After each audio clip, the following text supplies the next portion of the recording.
나의 하나님, 내가 주를 높이고 영원히 주의 이름을 송축하리이다. 왕이신 나의 예수님, 왕이신 나의 예수님, 내가 주를 높이고 영원히 주의 이름을 송축하리이다. 왕이신 나의 예수님, 왕이신 나의 예수님, 내가 주를 높이고 영원히 주의 이름을 송축하리이다. 왕이신 나의 성령님, 왕이신 나의 성령님, 내가 주를 높이고 영원히 주의 이름을 송축하리이다.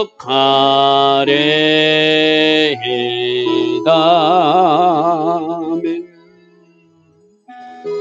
좋으신 아버지 하나님, 오늘도 우리 모두에게 새벽 은혜 주시고 하루의 첫 시간 하나님 앞에 나와 예배하며 무릎으로 구하는 이 은혜의 길 걸어가게 하시니 감사합니다. 날마다 하나님 앞에 무릎으로 나아가는 우리 모두 되게 하시고 그 기도의 현장에서 하나님 주신 감동대로 움직일 수 있는 우리 모두 되기를 원합니다. 오늘도 성령으로 우리를 인도하시고 성령으로 우리를 간섭하여 주셔서 우리 오늘 선택과 결정이 하나님의 결정이 되게 하옵소서.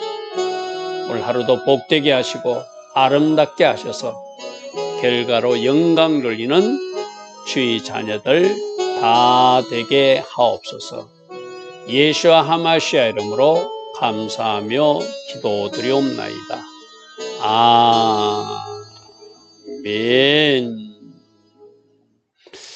오늘도 새벽에 일어나 하나님을 예배하는 여러분들을 축복합니다. 자, 오늘은 느헤미야서 7장 5절부터 살펴보겠습니다. 7장 5절에 보니까 우리가 주목할 단어가 내 하나님이 내 마음을 감동하사, 내 하나님이 내 마음을 감동하사. 제가 오늘 제목을 하나님 주신 감동대로. 우리가 기도해야 되는 이유가 바로 그거예요. 기도할 때 그 사람을 성령님이 사로잡아 주시고 기도할 때 하나님이 주신 내적 감동이 있다는 거예요. 나는 A라고 생각하고 하나님 앞에 기도하러 나왔는데 하나님은 나에게 어떤 다른 마음의 감동을 주신다는 거예요. 그죠? 지금 오늘 느헤미야가 돌아와서 1차 인구 조사했던 그 기록을 다시 확인하고 그것을 조사하는 일을 하는 것도 그냥 느헤미야가 아무 생각 없이 한 것이 아니라 하나님이 주신 감동대로 내가 귀족들과 민정들과 백성들을 모아 그 계보도로 등록하게 하심으로. 지금 3차 포로 기한한 사람들 등록하는 이야기가 아니라 오늘 이야기는 1차 기한, 1차 기한은 느헤미야가 돌아오기 전 93년 전에 일어났던 이야기는, 여러분 다음 표를 한번 보실까요? 다음 표. 언제가 우리 에스라서 할 때 제가 이 표를 한번 보여준 적이 있죠. 1차 포로기한은 BC 537년에 일어났고 그때 4만 9천 명, 한 5만 명 정도가 돌아왔거든요. 2차 포로기한은 에스라 중심으로 돌아왔는데 그게 1차 포로기한을 79년 후에 돌아왔어요. 그럼 지금 느헤미야가 도는 3차 기한은 2차 기한으로부터 또 14년 후니까 지금 1차 포로기한자 명단을 확인하는 이때는 93년이 지난 시점이에요. 그지 100년 가까이. 그렇게 그지 한 93년 전에 1차 포로기한들이 돌아와서 성전을 건축하고 이랬던 거예요. 왜 100년 전, 90년 전에 일어났던 일을 다시 끄집어내서 그 기록을 조사하는가? 그 이유가 뭐라고요? 다시 아까 본문으로 돌아가면은 하나님이 마음에 감동을 주셨다는 거예요. 지금 어제 어떤 문제가 있었죠? 7장 4절 한번 보십시오. 성경으로. 성읍은 강대하고 주민은 적고 가고 미처 건축하지 못해서 성벽은 건설했는데 그 예루살렘 성을 파수할 주민들이 없어서 지킬 사람이 없더라는 거예요. 여러분, 왜 이런 일이 생겼을까요? 아직 성이 완성되지 않았으니까 그 성이 위험하다고 예루살렘 성에 거주해야 될 사람도 지방에 가서 거주하는 자기 안위만 생각하고 그럼 이제 예루살렘 성벽이 완성됐으면 제자리로 돌아와서 내가 이 성벽을 지키겠습니다 하는 사람들이 많아야 되는데 그 숫자가 적어가지고 제대로 지킬 사람이 없더라는 거예요. 그때 느헤미야에게 하나님이 주신 감동은 느헤미야는 기도의 사람이었거든요. 하나님이 너 인구조사한 그 기록 93년 전에 돌아온 그 1차 기록을 다시 한번 확인해 봐라. 그래서 그 기록을 가지고 예루살렘 성에 거주할 사람들이 누구인지 그들이 돌아와 거주할 사람들은 돌아오게 하고 또 하나님께서 주신 자원하는 마음을 준 사람은 스스로 내가 예루살렘 성을 지키겠다고 하는 이런 작업을 해야 되지 않겠는가? 하나님이 마음에 감동을 주셨다는 거예요. 그럼 누가 돌아왔는지 자료가 있어야 되잖아요. 그죠? 100년 전 이야기니까, 90년 전 이야기니까. 그래서 다시 이 1차 기한 49,897명, 5만 명 가까운 이 인구들이 지금은 이제 90년 지났으니까 그들 뭐 이렇게 이 세상 사람 아닌 사람도 많겠죠. 그 후손들이 어디에 사는지. 그들이 예루살렘 성에 살 사람들은 돌아와야 되는데 그들이 예루살렘 성에 살지 않고 지방에 산다면은 이들을 돌아오게 하는 것이 느헤미야가 하나님 주신 감동이라는 거예요. 자, 오늘 우리가 7장 5절 말씀 꼭 붙들어야 합니다. 우리가 무엇을 하든 어떤 문제점이 발견돼서 그것을 처리해 나가든 내가 하는 것이 아니라 우리들의 머리 대신 예수께서 주신 방법대로 하기 위해서는 하나님 앞에 무릎 꿇는 시간을 가져야 된다는 거예요. 그래서 하나님이 뭔가 감동 주실 때까지 제가 여러 번 이야기했죠. 사단은 빨리빨리 성급하게 뭐를 처리하라고 하지만 하나님은 천천히 하나님이 감동 주지 않으면 차라리 움직이지 않고 감동 주실 때까지 기다리는 것도 하나님의 자녀들이 해야 할 일이라고 해서 그죠. 그래서 하나님이 어떤 마음에 감동을 주고 소원을 주면 그때 움직이도 늦지 않다. 느헤미야는 기도하는 사람이니까 하나님 지금 예루살렘 성을 지킬 사람이 없습니다. 이거 어떻게 해야 됩니까? 그러니까 주신 감동이 93년 전에 돌아온 포로기한 자 명단이 있지. 그거 찾아서 다시 한 번 더 그때 누가 돌아왔는지 지금 어느 후손들이 어느 지역에 살고 있는지를 파악하라는 거예요. 그래야 이 예루살렘 성에 돌아올 사람은 돌아오라고 건면도 할 수 있고 또 다 지방 사람이지만 내가 수도 예루살렘을 지키겠습니다 하고 자원하는 사람은 자원하게 만들고 그것을 하기 위해서는 1차 기초 자료가 필요했다는 거예요. 할렐루야 하면 그래서 하나님 주신 감동대로 그 백성들의 계복을 정리해 가심으로 내가 처음 돌아온 자의 계보를 얻었는데 1차 포로기한 93년 전에 돌아온 사람들의 명단을 얻었는데 그 기록된 것은 이러이러하다 이렇게 되어 있어요.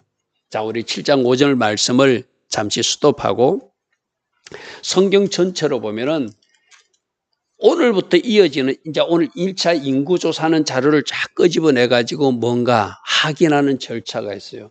내일은 뭐 하느냐 하면은 8장 말씀을 보면은 이제 초막절이 되어서 사람들을 초막절이 아니라 나팔절이 되어서 내가 예루살렘 성벽공사를 6월 25일 날 마쳤다고 그랬어요. 그죠? 나팔절을 5일 전에 마쳤다고 그랬어요. 그렇게 급히 한 이유는 곧 절기 나팔절이 돌아오기 때문이다. 그래서 8장에서 일어나는 에스라 학사를 모시고 백성들에게 말씀을 들려주는 일도 저는 이게 하나님 주신 감동대로 움직였다고 생각해요.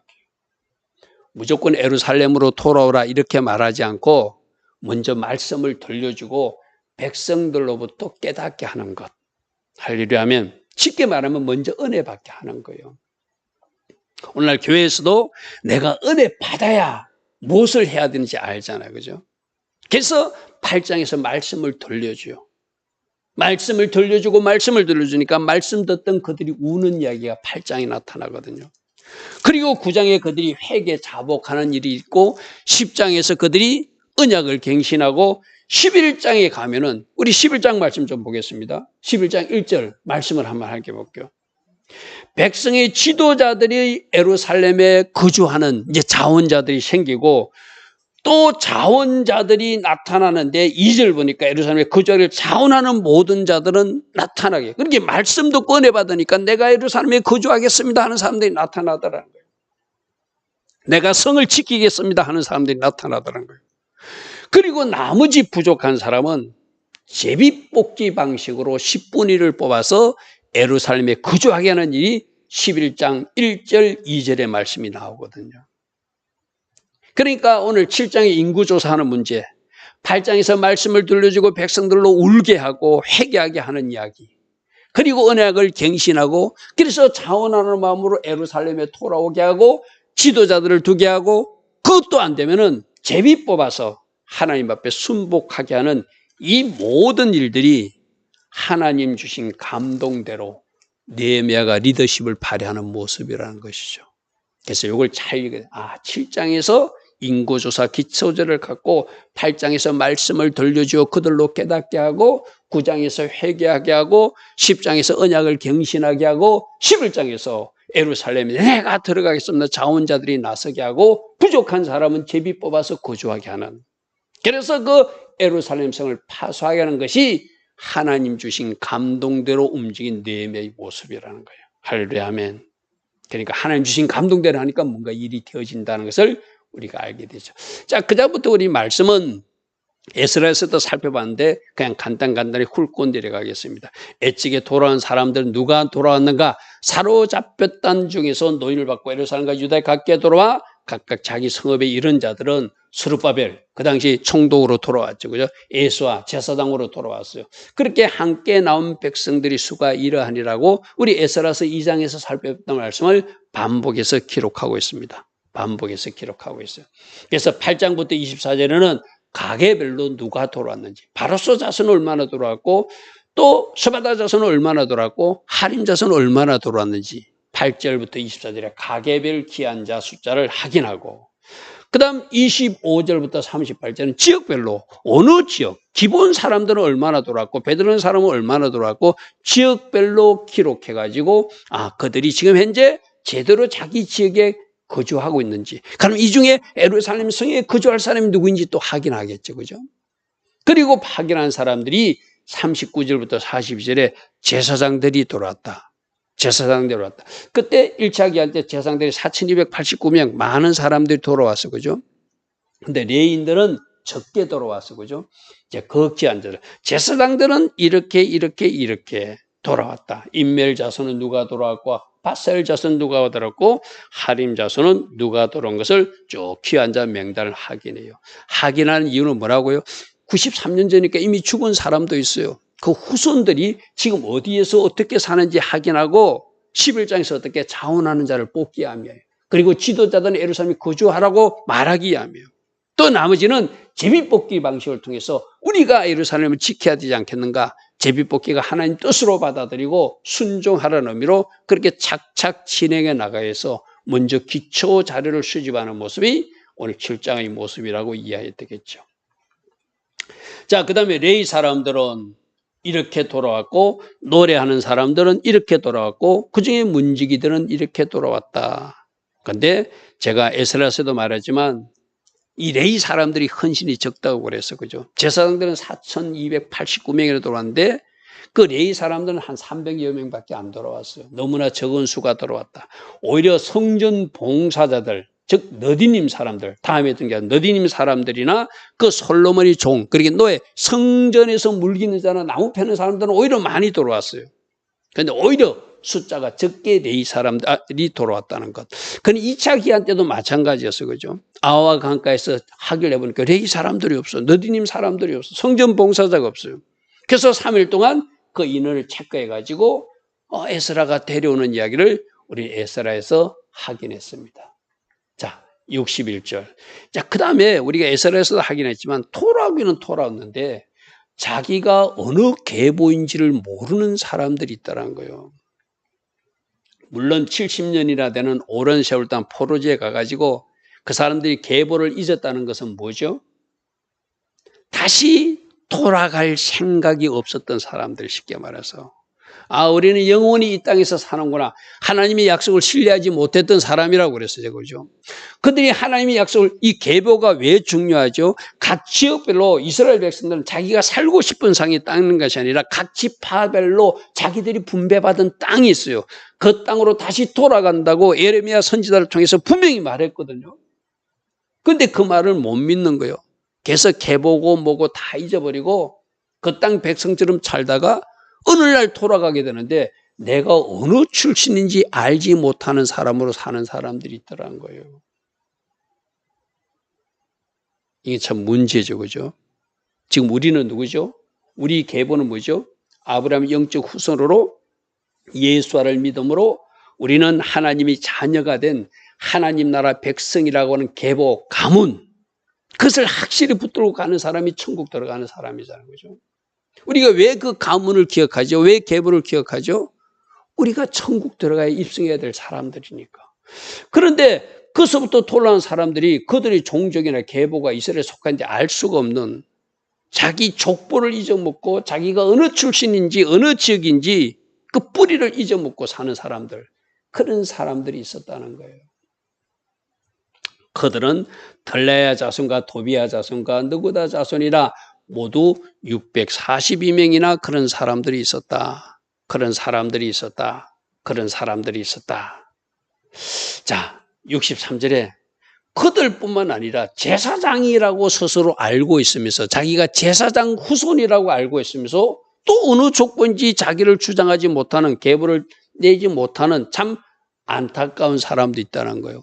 에스라서에서도 이야기했죠. 어떤 사람, 특히 바르실레 자손들은 제사장 가문보다 그 당시 바르실레라고 하는 유명한 사람의 가문으로 사는 것이 더 유익하다고 생각해서 자기 족보는 잊어먹고 자기가 자기 처갓집 동네 족보로 사용해서 살던 사람도 있었다는 거예요.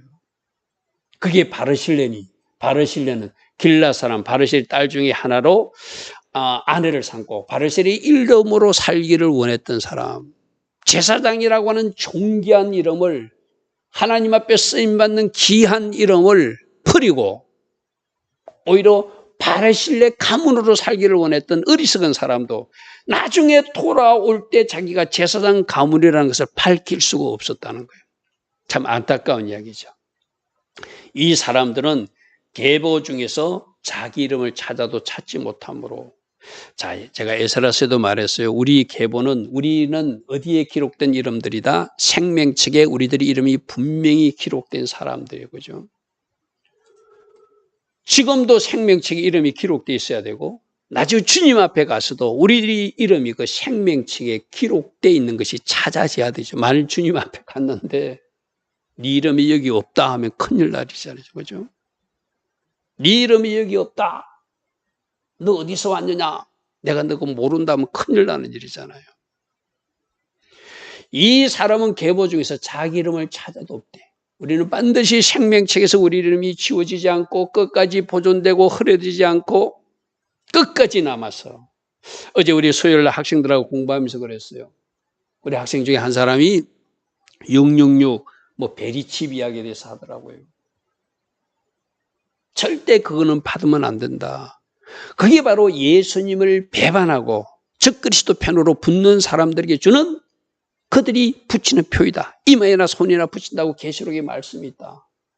그 사람들이 바로 계시록에 나오는 두려워하는 자들, 지옥에 떨어지는 자들이다. 누구를 두려워하고 적그리스도를 두려워하고 예수님을 믿다가 배반한 사람들. 그들은 생명책에 이름이 없는 사람들이겠죠. 그죠? 생명책에 이름이 없는 사람들이겠죠.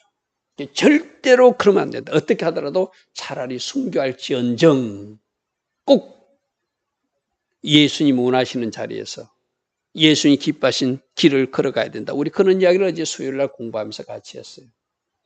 자, 그들은 자기 이름이 정확하지 않으니까 부정한 자로 여기서 제사장 직분을 하지 못하니 당연하죠. 계보를 알 수 없는 사람이 자기가 갑자기 나타나서 제사장이라면 그 사람 제사장 인정할 수 없잖아요. 총독이 그들에게 명령하여 너희가 우림과 돌림을 가진 제사장이 나타나기까지 너희들은 지성물도 먹지 말고 너희들은 제사장 노릇 하지 말고 좀 기다리라 이랬다는 거예요. 그렇게 온 회중의 합계가 42,360명이고 노비가 7,337명이며 노래하는 남녀는 245명이었더라. 여러분 에스라서와 느헤미야서를 보면 숫자가 좀 틀린 것이 있어요. 그는 너무 여러분이 그런 숫자에 집착하지 마시고 이 필사자들이 그 성경을 위기하면서 오류가 있었거나 뭔가 좀 실수가 있었다고 우리가 이해를 해야 되겠죠. 표를 보면 이렇습니다. 우리가 에스라서 2장 64절과 65절에서 42,360명, 남종과 여종 7,430명, 이건 똑같아요. 그죠? 근데 노래하는 남녀가 에스라서는 200명으로 되는데 오늘 245명이 됐어요. 그러니까 49,897명이 아니라 다 하면 49,942명이 돼요. 그러니까 한 5만 명 정도로 추정하는 것이 맞겠죠. 그죠? 이 숫자 때문에 너무 여러분들이 또 왜 이렇게 숫자가 틀리지? 그렇게 또 혼란스럽게 생각하지 않기를 바랍니다. 그리고 68절부터는 그때 그들이 돌아와서 바친 것들도 잘 기록하고 이걸 왜 이렇게 기록하냐면 초심으로 돌아가자는 거예요. 그때 이스라엘 백성들 돌아온 5만 명은 귀한 사람들이거든요. 그리고 그들이 하나님 앞에 드린 예물도 귀하다는 거예요. 이렇게 귀하게 돌아와가지고 귀한 예물도 드린 사람들이 예루살렘 성을 지키러 나서야 되지 않겠는가? 지금 느헤미야는 그걸 말하고 싶은 거예요. 말을 드렸고 노새를 드렸고 낙타를 드렸고 나귀를 드렸다. 그걸 자세히 기록하고 있습니다. 자, 어떤 족장들은 역사를 위하여 보좌했고 총독은 금을 드렸고 대접을 드렸고 제사업에 의복을 드렸고 또 어떤 족장들도 금 2만 드라크를 드렸고 또 여러 가지를 역사를 위해서 드렸다. 이렇게 기록하고 있어. 왜 이렇게 기록한다고요? 이렇게 열심을 내고 하나님 앞에 드리고 성전 짓기 위해서 돌아왔던 그 후손들이 지금 성벽이 완성됐으면 예루살렘 성에 나타나서 우리가 이 성을 지켜야 되지 않겠느냐 이 말이죠. 그 나머지 백성들도 금을 드리고 은을 드리고 제사장 의복 67벌을 드렸는데 이와 같이 제사장들과 레위 사람들과 문지기들과 노래한 자들과 백성 몇 명과 드림 사람들과 온 이스라엘 자손이 다 자기들의 성읍에 거주하였더라. 이런 통계 자료를 얻었다는 거예요. 지금 느헤미야는 이거 가지고 뭐 한다고요? 하나님 주신 감동대로 너희들 이렇게 돌아왔으니 빨리 예루살렘에 돌아와서 지켜야 되지 않냐? 먼저 그들에게 명령하지 않고 어떻게? 에스라 학사를 사용해서 말씀을 먼저 들려주고 말씀을 깨닫고 그들이 울고 그들이 회개하고 그들이 하나님 앞에 헌신하겠다고 언약을 맺게 하고 그리고 나서 자원자를 뽑고 그리고 나서 두목들 지도자들을 배치시키고 그리고 10분의 1은 제비뽑기 방식으로 예루살렘에 배치하기 위해서 오늘 이 인구조사를 했다는 거예요. 할렐루야 하면. 자, 대원칙은 뭐라고요? 하나님 주신 감동대로. 오늘도 여러분 이 새벽에 일어나 기도한 여러분들, 하나님 내가 오늘 행할 일, 또 내가 계획했지만 하지 말아야 될 일, 하나님 주신 감동대로 내가 움직일 것입니다. 성령님 저를 간섭하시고 그래서 결과가 하나님께 영광이 되게 하옵소서. 이렇게 기도하며 달려가는 우리 모두 되기를 축복합니다. 좋으신 아버지 하나님, 느헤미야가 예루살렘 성을 파수할 사람들을 배치하기 위해서 하나님 앞에 기도하고 주신 감동대로 움직이는 모습을 우리로 보게 하십니다. 우리도 이와 같이 하나님 앞에 무릎으로 나가서 하나님 주신 감동대로 움직일 수 있는 주의 자녀들 다 되게 하옵소서. 예수와 하마시아 이름으로 감사하며 기도드리옵나이다.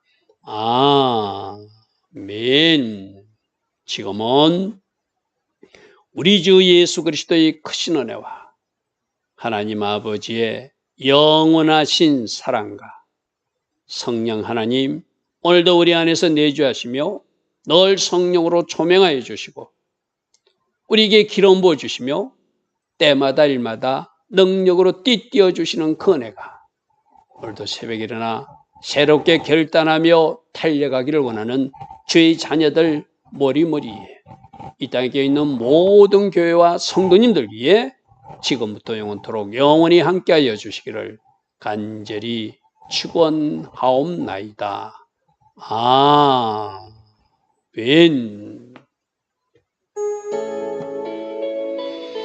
주님 감사합니다. 오늘도 성령님 우리를 주장하여 주시옵소서.